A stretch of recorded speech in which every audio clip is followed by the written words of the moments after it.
ही बघा, तोंडात टाकताच विरघळणारी मऊसूत आणि रसाने भरलेली रसमलाई तुम्ही घरच्या घरी अगदी सहज बनवू शकता. ना जास्त मेहनत, ना जास्त साहित्य, फक्त काही सोप्या स्टेप्समध्ये तयार होणारी ही रसमलाई आहे, जी मार्केटमधल्या कुठल्याही स्वीट शॉपपेक्षा जास्त टेस्टी असेल आणि तुम्ही ती नेहमी नेहमी बनवाल. रसमलाई कडक आणि सुपर सॉफ्ट होण्यासाठी आणि न फुटण्यासाठी इथे मी तुम्हाला खास टिप्स देखील सांगितलेल्या आहेत. त्यामुळे सणासाठी खास किंवा पाहुण्यांसाठी परफेक्ट किंवा अगदी कुटुंबासोबत घरी बनवलेली रसमलाई शेअर करण्याचा आनंद काही वेगळाच आहे आणि याला काही तोडच नाही. नमस्कार सर्वांना, आपल्या चॅनलवर तुमचं खूप खूप स्वागत आहे. तर आज आपण बनवणार आहोत सगळ्यांची आवडती स्वीट डिश, ती म्हणजे रसमलाई. आणि ही रेसिपी तुम्ही सणासुदीला, पाहुण्यांसाठी किंवा अगदी खास प्रसंगी नक्की ट्राय करू शकता.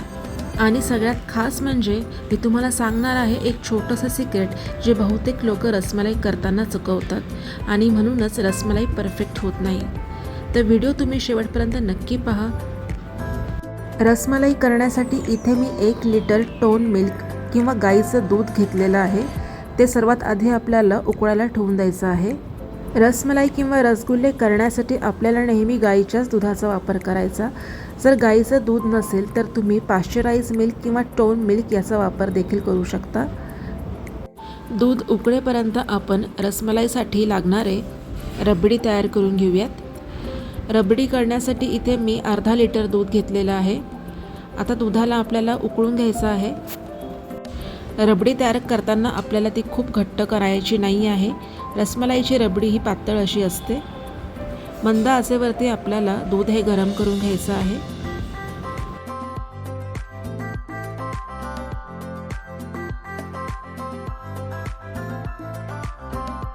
रबडीला छान असा रंग येण्यासाठी इथे मी केसराचे काही धागे घेतलेले आहेत. ते अशा प्रकारे आपल्याला थोडेसे असे चुरगाळून घ्यायचे आहेत, म्हणजे याच्यामधला जो कलर आहे तो व्यवस्थित असा दुधामध्ये उतरतो. आता हे केसराचे धागे मी दुधामध्ये टाकून घेणार आहे व याला व्यवस्थित असं मिक्स करून घेणार आहे. केसराचे धागे टाकल्यामुळे दूध गरम होत असताना केसराचा रंग देखील दुधाला छान असा येतो. तुम्हाला जर जास्त गडद रंग हवा असेल तर तुम्ही याच्यामध्ये येलो फूड कलर देखील टाकू शकता. आता याच्यामध्ये मी थोडे बदाम आणि पिस्त्याचे काप टाकून घेणार आहेत.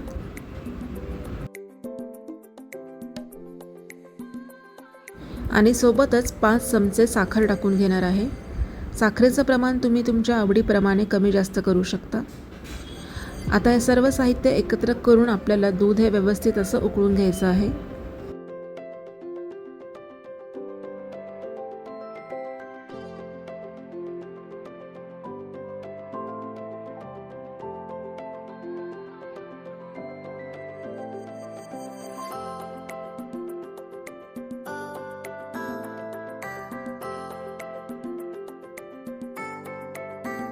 दुधाला एक उकळी आलेली आहे.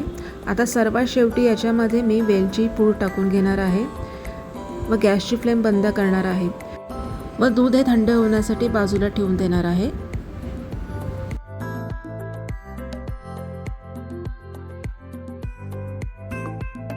मगाशी आपण जे दूध गरम करण्यासाठी ठेवलं होतं याला आता हलकी अशी एक उकळी आलेली आहे. याच्यावरती जी साय आलेली आहे ती आपल्याला अशा प्रकारे दुधामध्येच मोडून घ्यायची आहे. अगदी भांड्याच्या तळ्यापर्यंत चमच्याने हलवून आपल्याला दूध हे व्यवस्थित हलवून घ्यायचं आहे, म्हणजे ते भांड्याच्या तळ्याला लागणार नाही. त्यानंतर आपल्याला दुधापासून पनीर तयार करायचं आहे. तर इथे मी 2 लिंबाचा रस घेतलेला आहे व याचा रस अशा प्रकारे मी काढून घेतलेला आहे. या लिंबाच्या रसामध्ये मी आता जेवढा लिंबाचा रस आहे तेवढंच पाणी टाकून घेणार आहे व याला अशा प्रकारे डायल्यूट करून घेणार आहे. तुम्ही लिंबाच्या रसाऐवजी व्हाईट व्हिनेगरचा देखील वापर करू शकता. तुम्ही बघू शकता की अशा प्रकारे दुधाला एक उकळी आलेली आहे. आता ह्या स्टेजला मी दुधाची फ्लेम बंद करणार आहे व अर्धा ग्लास थंड पाणी करून घेणार आहे, कारण की आपल्याला जे पनीर करायचं आहे ते अगदी मऊ असं करायचं आहे. जर दुधाचं तापमान जास्त असेल तर पनीर हे कडक होतं व तुमचे जे रसगुल्ले आहेत ते देखील हार्ड किंवा कडक असे होतात. आता याच्यामध्ये मी थोडंसं थंड पाणी टाकून घेते. आता याला मिक्स करून घेऊयात.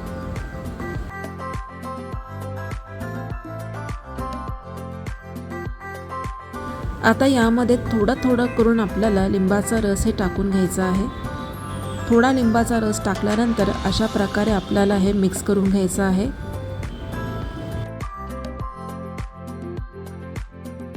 तुम्ही बघू शकता की हळूहळू हे दूध हे फाटल्यासारखं होतं. आता राहिलेला लिंबाचा रस देखील मी याच्यामध्ये टाकून घेणार आहे.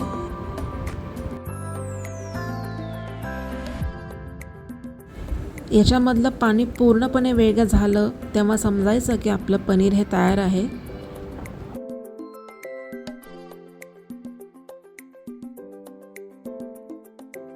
तुम्ही बघू शकता की पाणी आणि पनीर हे व्यवस्थित असं वेगळं झालेलं आहे.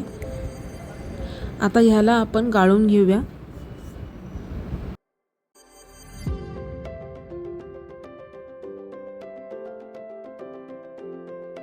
इथे एका मोठ्या भांड्यावरती मी चाळण ठेवलेली आहे व याच्यावरती सुती कपडा टाकून घेतलेला आहे. आता ह्यावरती आपल्याला तयार केलेलं पनीर हे टाकून घ्यायचं आहे व याला 1 ते 2 वेळेस थंड पाण्याने धुवून घ्यायचं आहे. लिंबाचा जो आंबटपणा आहे तो निघण्यासाठी आपल्याला पनीर हे धुवून घ्यायचं आहे. अशा प्रकारे याच्यामधलं आपल्याला पाणी हे वेगळं करायचं आहे. आता सुती कपड्यामध्ये हे सर्व व्यवस्थित बांधून आणि व्यवस्थित पिळून जेवढं शक्य होईल तेवढं याच्यातलं पाणी हे काढून घ्यायचं आहे. रसमलाई करण्यासाठी खूप जास्त ड्राय देखील आपल्याला हे करायचं नाही आहे. तर इथे मी फक्त 5 मिनटं हे ठेवून देणार आहे. 5 मिनटानंतर आता आपण ह्याला व्यवस्थित असं हाताच्या साह्याने म्हणजे तळ हाताच्या साह्याने व्यवस्थित मळून घेऊयात.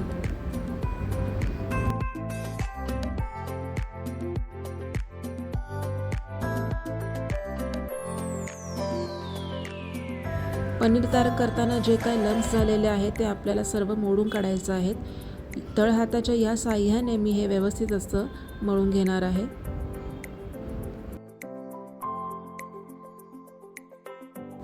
जोपर्यंत छेन्याला एकदम स्मूथ कन्सिस्टन्सी येत नाही तोपर्यंत आपल्याला हे व्यवस्थित असं एकजीव करून घ्यायचं आहे. याच्यामधले जे काही गोळे वगैरे असतील ते आपल्याला मोडून घ्यायचे आहेत. आता रसमलाई करण्यासाठी इथे मी 1 चमचा कॉर्नस्टार्च टाकून घेणार आहे. कॉर्नस्टार्च टाकल्यामुळे जर साखरेच्या पाकामध्ये रसगुल्ले शिजवताना साखरेच्या पाकामध्ये रसगुल्ले टाकताना ते फुटत नाही व ते साईजने देखील डबल होतात. कॉर्नस्टार्च मिक्स केल्यानंतर पुन्हा ते कॉर्नस्टार्च मिक्स केल्यानंतर अशा प्रकारे ते पुन्हा व्यवस्थित असे एकजीव करून घ्यायचं आहे व अशा प्रकारे आता याचे मध्यम आकाराचे असे गोळे करून घ्यायचे आहेत. छेना आपल्याला व्यवस्थित असं मळून घ्यायचं आहे कारण की छेना जितका जास्त स्मूथ बनेल तितकी सॉफ्ट आपली रसमलाई बनते. आता अशा प्रकारे त्याचे मध्यम आकाराचे गोळे करून तळहातावरती थोडा दाब देऊन चपटे गोळे आपल्याला करून घ्यायचे आहेत.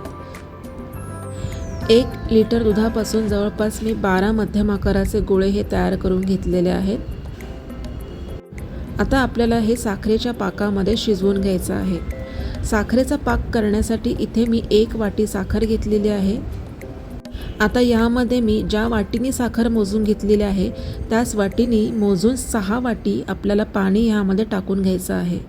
जर तुम्ही रसगुल्ले किंवा रसमलाई करणार असाल तर एका मोठ्या पॅनमध्ये किंवा कढईमध्ये हे आपल्याला साखरेचा पाक तयार करून त्याच्यात हे गोळे शिजवायचे कारण की रसगुल्ले त्याच्या आकारापेक्षा मोठ्या साईजने ते दुप्पट वाढतात. आता हाय स्पीडवरती आपल्याला हे व्यवस्थित असं उकळून घ्यायचं आहे. एका दणदणीत उकळीनंतर आपल्याला रसगुल्ले हे टाकून घ्यायचे आहेत. इथे मी झाकण लावून 1 उकळी आणलेली आहे. गॅसची फ्लेम ही हाय आहे. तुम्ही बघू शकता की याला जबरदस्त अशी उकळी आलेली आहे. आता याच्यामध्ये मी एक एक करून हे रसगुल्ल्याचे जे गोळे आहेत ते टाकून घेणार आहे. मी हे गोळे 2 बॅचेसमध्ये शिजवणार आहे. सर्वात आधी इथे मी 6 ते 7 गोळे हे टाकून घेणार आहे. गॅसची फ्लेम लक्षात असू द्या की ती हाय स्पीडवरती असावी. रसगुल्ले टाकल्यानंतर आता 5 मिनटं आपल्याला हाय फ्लेमवरती हे उकळून घ्यायचं आहे. 5 मिनटानंतर आपल्याला ह्यावरती झाकण ठेवून मीडियम हाय फ्लेमवरती आपल्याला 15 मिनटं रसगुल्ले हे व्यवस्थित असे शिजवून घ्यायचे आहेत. तुम्ही बघू शकता की 5 मिनटानंतर मी झाकण उघडून बघत आहे तर अगदी दुप्पट आकार रसगुल्ल्याचा झाला आहे आता याला अगदी हलक्या हाताने आपल्याला हे दुसऱ्या साईडनी पलटून घ्यायचं आहे, म्हणजे रसगुल्ले हे दोन्ही बाजूनी व्यवस्थित असे शिजून येतील. रसगुल्ले पलटल्यानंतर पुन्हा झाकण ठेवून आपल्याला याला 10 मिनटं शिजवून घ्यायचं आहे.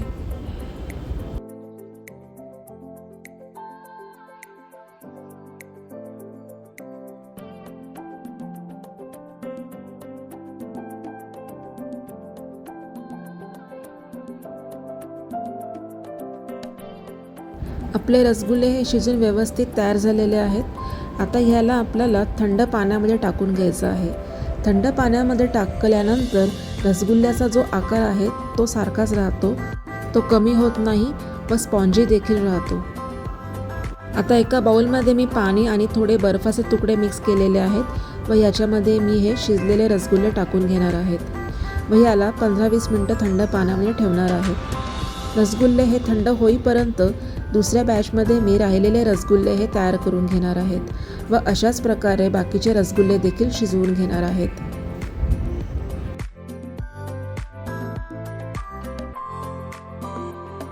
तुम्ही बघू शकता की हे रसगुल्ले मी आता तुम्हाला दाबून दाखवत आहे. अगदी परफेक्ट असे स्पॉन्ज झालेले आहे व दाबल्यानंतर देखील ते त्याच्या ओरिजिनल आकारामध्ये वापस येत आहेत व याला पोर्स किंवा छिद्र देखील जास्त पडलेले आहेत, म्हणजे याच्यामध्ये जेव्हा आपण रसमलाईची रबडी टाकू तेव्हा पूर्ण रस याच्यामध्ये जाईल.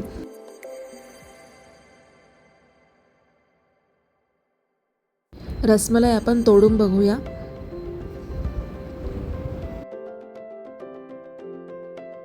अगदी परफेक्ट अशी जाळी पडलेली आहे रसमलाईला, तुम्ही बघू शकता.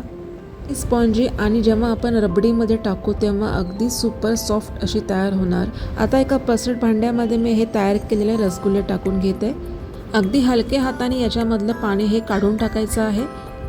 प्लेटमध्ये सर्व रसगुल्ले अरेंज केल्यानंतर आता याच्यामध्ये मगाशी तयार करून घेतलेली रबडी टाकायची आहे. तुम्ही बघू शकता की किती व्यवस्थित असा रंग आलेला आहे. आता थोडंसं याला ढवळून आपण याच्यावरती टाकून घेऊयात. रसमलाईची रबडी ही जास्त थंड नको, जर ती खूप थंड झाली असेल तर ती थोडीशी कोमट करून घ्यायची आहे आणि नंतर ती याच्यामध्ये टाकायची आहे. जर रबडी किंवा हे गोड दूध थंड असेल तर रसमलाईच्या रसगुल्ल्यामध्ये पटकन दूध हे शोषून जाणार नाही, त्याच्यामुळे दूध हे तुम्ही कोमट करून घ्या. आता याला व्यवस्थित असं मिक्स करून आपल्याला 5 ते 6 तास फ्रीजमध्ये न ठेवता आपल्याला हे व्यवस्थित मुरण्यासाठी बाहेर ठेवायचं आहे. रसगुल्ल्यामध्ये व्यवस्थित असं दूध हे शोषलं जाईल.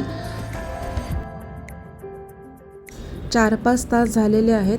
तुम्ही बघू शकता किती सॉफ्ट आणि खरंच रसाने अगदी भरलेली रसमलाई तयार झालेली आहे.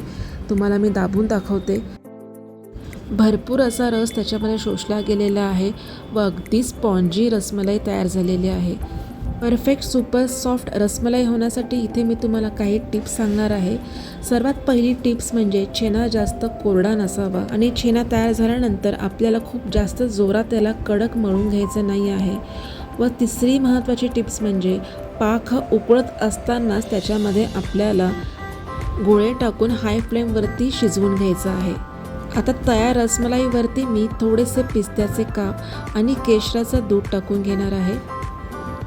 आशा करते की तुम्ही हा व्हिडिओ नक्की शेवटपर्यंत पाहिला असेल, म्हणजे जेव्हा तुम्ही रसमलाई कराल तर ती अगदी चुकणारच नाही. आणि जर तुम्हाला आजचा माझा रेसिपी व्हिडिओ आवडला असल्यास व्हिडिओला लाईक आणि चॅनलवरती जर नवीन असाल तर चॅनलला सबस्क्राईब करणं मात्र विसरू नका, म्हणजे तुम्हाला अशाच रेसिपी बघायला मिळतील. धन्यवाद.